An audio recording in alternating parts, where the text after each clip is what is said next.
Today, we brought you Arsenal's 12th away win all season, beating Newcastle at St James's Park by 2-0. West Ham have just defeated Manchester United by 1-0. And the focus on Monday switches to the bottom. 3 massive games. Leicester in the relegation zone, away at Fulham. Everton also in the bottom 3, away at Brighton. And Forest there as well, of course, taking on Southampton, who are the bottom club. What an enormous game that is at the City Ground.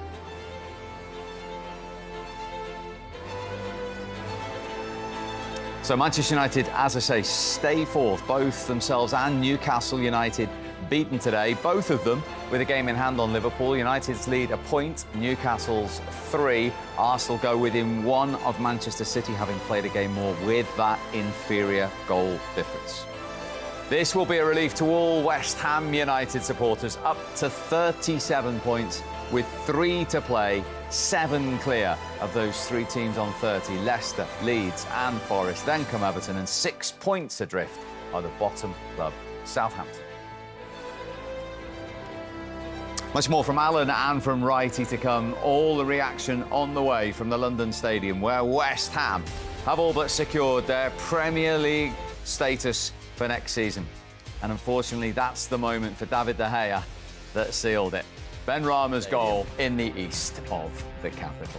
In the end, despite all the other incidents, it was 1 goal that separated it. And as we said at half-time, Alan, it's not one that David De Gea will want to see again in a hurry. No, it was an absolute howler, wasn't it? And his error has cost his team the points today. Not the first error he's made this season.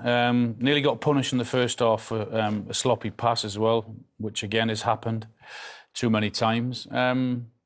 So yeah, it's a problem we've got, because he's made too many of them in recent seasons.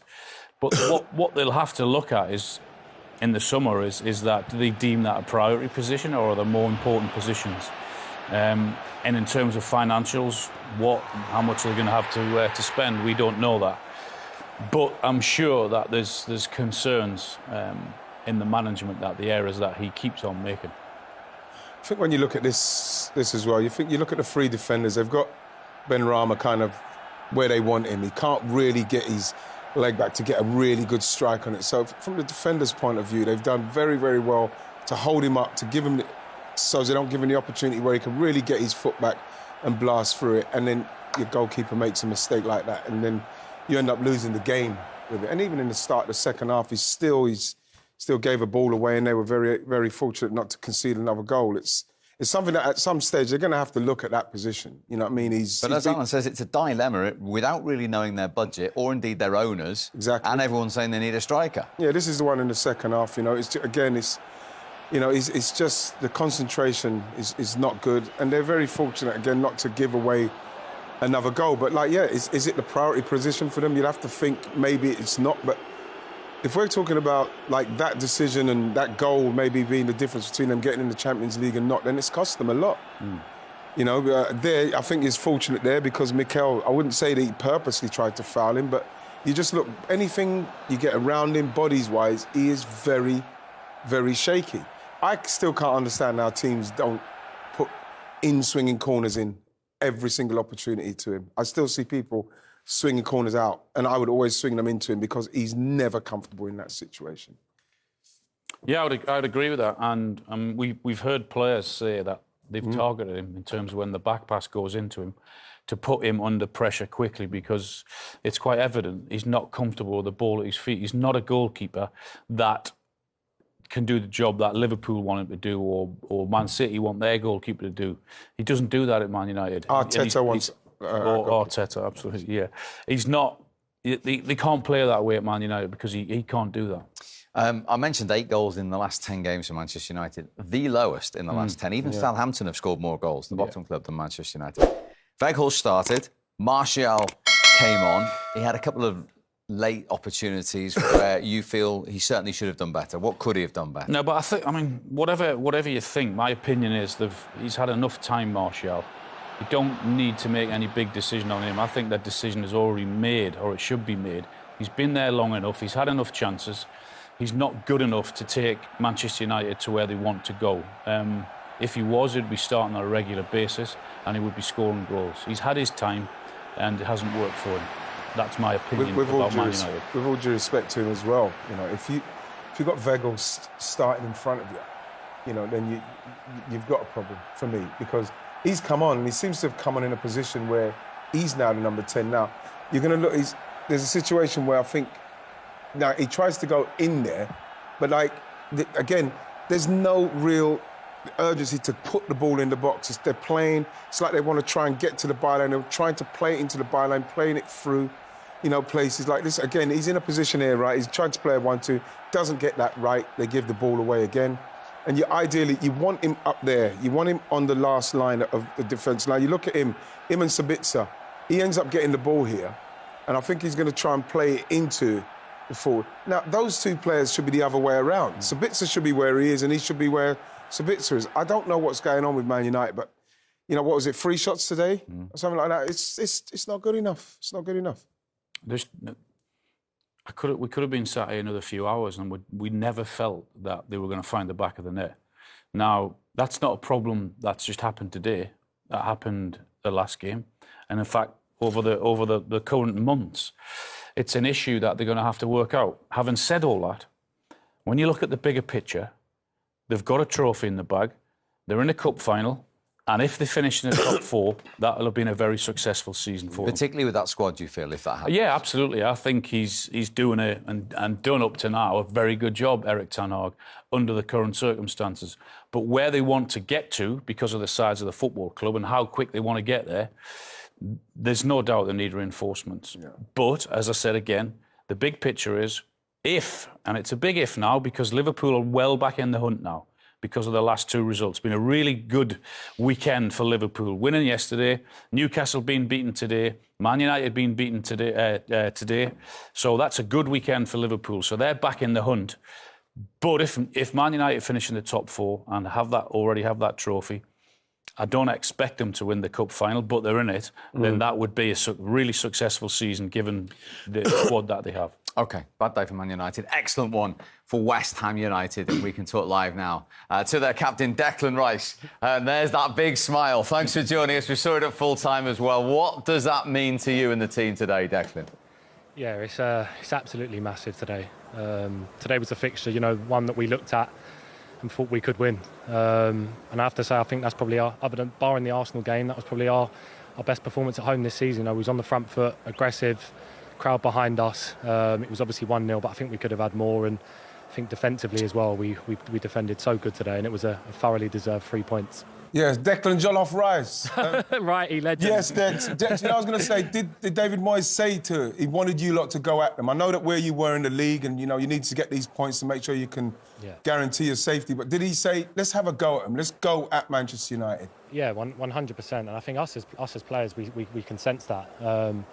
We obviously, every time we play Man United here, it's a massive game. We always do well against United. And even watching them against Brighton the other night, you see what they done to United. And today we just said before the game, you know, me as a captain, let's be on the front foot, let's be aggressive, let's press, let's get in their faces and win second balls and do the nasty things. And I think we've done that really well. And then the quality come out on the end. And, you know, we managed to get massive 3 points, which was thoroughly deserved. Hi, Declan. Well done today and a great performance from yourself. You. Give us a bit of an insight into a player's mind, because us as pundits have said all season we think West Ham are too good to go down. They've got too many good players. Yeah. But then give us an insight into your mind when you're not getting the results and then the pressure keeps mounting week after week. It becomes harder, eh? 100%.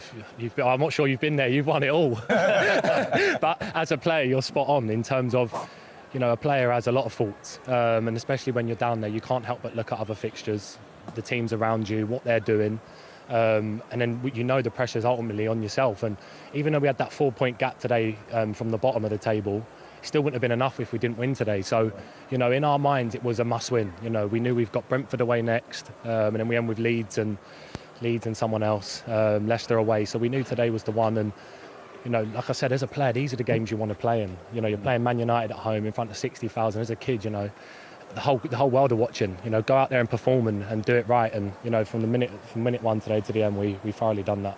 Does it feel a lot more comfortable now going into like the semi-finals, the European game, and does it feel a lot easier in your minds now? Yeah, I would say getting the 3 points today and now seeing the gap between us and the boys at the bottom, it's definitely eased us a little bit. And now we can put real focus onto that semi-final. But of course, mathematically, they always say you need the 40 points. So we're still going to go to Brentford and, put out a strong side. And look, we've not had a great year as a bunch of players. We know that. So let's try and end the season strong. And there's a great chance for us to do that. Absolutely. And for yourself, Billy Bonds, 1980, last West Ham captain to lift the trophy. You're 3 games away from it. Yeah, look, I know. I had the pleasure of captaining the side last year, and obviously we lost in the semi-final to Frankfurt, and I've been fortunate enough to play in some finals for England and big matches, so I now know what is required to go on and win. We have some great top international players who have won stuff. It's just about on the night. You can't get carried away with the occasion. You've got to play your stuff and let everything fall through. But we're prepared for it, and look, let's try and end the season strong. Well, good luck on Thursday. Very well played today. Great speaking to you guys again. Well done. I love you, Declan. Yeah, love you too, right? See you later, mate. Bye-bye. Bye-bye. I love him so much. How well does he speak as well as he plays? Brilliant. There's a freshness to it, and there's an honesty about him in some players. You don't often see that. And if he doesn't have a bad game, it's not for the one to try him. And I think that's why he's got so much respect in the game. OK, that was the West Ham captain. Here is the West Ham manager, David Moyes. David, your smile says it all. Your reaction at the end of what was a pretty exhilarating night here. Yeah, it was I want to be respectful. Manchester United is a club which, I've managed, so I've got great respect for them. But it was more, I felt like, sort of clapping my own owners, because, there was times this year where they could have made a change and things might have gone against them. So I felt like applauding them for how well they were to stick with me at different times this season. It was 1-0 for a long time. Of course, that's a precarious lead. It's a slender advantage. But for the most part, did you feel confident that you would maintain it and perhaps add to it? I mean, you did have the ball in the net on another couple of occasions. We did. I thought in the second half, the amount of opportunities, chances we made, the pressure. But what we always know is Manchester United are so good. They've got quick players. They're very good in the counter-attack as well. Rashford's a huge threat. So, every time they came up the pitch, we had to defend in numbers to try and make it difficult. But we were able to see it through, defend. We counter-attacked quite a bit ourselves and got ourselves some opportunities. But I thought when it was 1-0, we were the better side and deserved to get 2-0 up. Clearly you needed this win in a big way tonight. When you see your team play like they did at Bournemouth a couple of weeks ago and win 4-0 and see the way that they played tonight, are you left scratching your head a little bit as to how you were in the position in the table that you have been in recent weeks? Well, I thought we've played better in recent weeks. There's been some games where we've not. But, I think tonight, to be fair to Manchester United, they had an incredibly short recovery time. But of all the teams in the Premier League, we've had the most games where they've only had 2-day recovery in all the Premier League this season. So I know what it feels like, and they probably were feeling it tonight. But overall, look, our players have been resilient, done a great job, and they've done it really well tonight.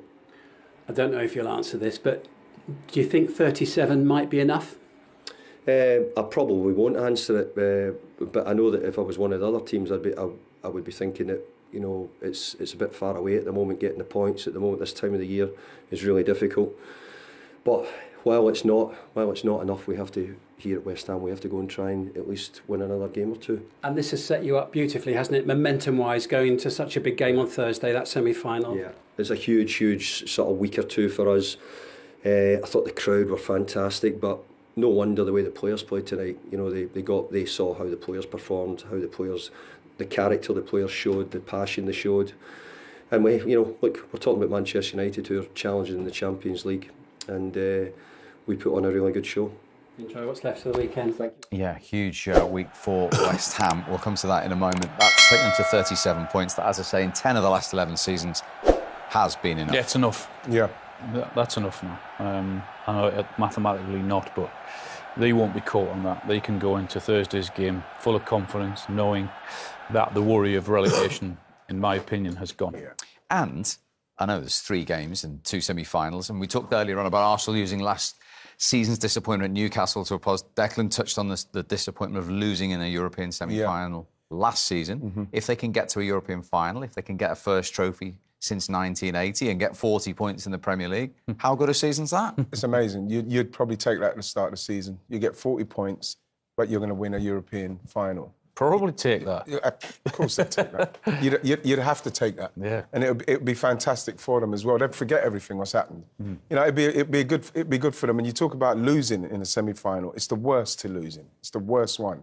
So you do learn from the fact that you know the feeling of that, and that's why it gives you that extra impetus to push harder, so as you don't have to feel that like disappointment again. And that's what hopefully they're going to do. I mean, you've got to give David Moyes great credit, you know, because his job was under huge threat not so long ago. There was a lot. There was a lot of noise coming out of West Ham that people were eyeing up his job. Different managers were out of work, and there's no doubt about it that different agents would have been ringing the owners up and saying, "Change the manager." You have to praise the owners here as well. When we've seen other clubs panic, and they've stuck with David Moyes, and we're now talking about it could be one of their great seasons. It was 1980 since they won a trophy. What was it, a month ago? We're on about this guy losing his job. I mean, doesn't that tell you how crazy football is sometimes? So, well done for them for sticking with him, and well done for him for keeping his head, trying and keeping the squad calm. And as I said, in my opinion, that's enough now, and they can go and concentrate on those two semi-final games. Well said. Good day for West Ham and David Moyes. But back-to-back away defeats in a week for Manchester United and their manager, Erik ten Hag. Eric, the wrong result. Was it the wrong performance as well? Was it up to the high standards that you've been looking for? First half, I think we played quite well and we created a lot of opportunities, and then maybe on the first occasion they score a goal, and then you're following facts, and of course disappointment about the result, same as Thursday, but I think we lost from ourselves, and now we have 1 week time as the first since Christmas. We have that. We need energy because both second halves were below the standards. David De Gea, I mean, he's been a great goalkeeper over the years, but that was a terrible mistake, wasn't it, today? Yes, but it's about individual. That is, mistakes are part of football, and then as team, you have to deal with it. You have to bounce back because it's a team sport. And as you said, over the season, he's the one with the most clean sheets, and also we did it as a team. But it can happen. It's part of football. But everyone has to take responsibility. But more important is, as a team, get a result. You mentioned the drop in intensity and energy. Is that because you're playing so many games? I think you Manchester United are playing the most games across the top 5 European leagues at the moment. Is that beginning to just show now? It can be, but we can't be sorry for ourselves. We have to keep going, and we have to show character. It's only 4 games, and then you need the energy, and it's in your head, and make sure it's not in your legs. So get ready for the games, clear the head, energy, focus, and go on. Frustration and the fact that you haven't hit the target again. Of course, disappointed. We created, and we had the game in our hand. And then, you following the facts when you give a goal away like this. But also, in front of the goal, we had to be more clinical, because I counted 4 or 5 really good chances, and it was not by coincidence. No, it was well played.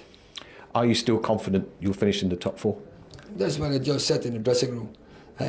Come on, can happen. We showed in this season, we had some terrible setbacks, and every time we bounce back.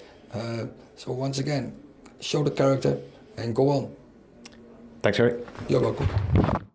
Erik ten Hag, I counted, used energy 5 times there. Let me tell you how many games they've played. 57 at the moment. They're going to play 62. And do you remember Liverpool's season last year? Everyone was saying they're playing too many games. That was only 63. And as he was saying there, it's the most in Europe's top 5 leagues. Yeah. Is it relevant? Is it an excuse? Is it irrelevant? It's a bit of both.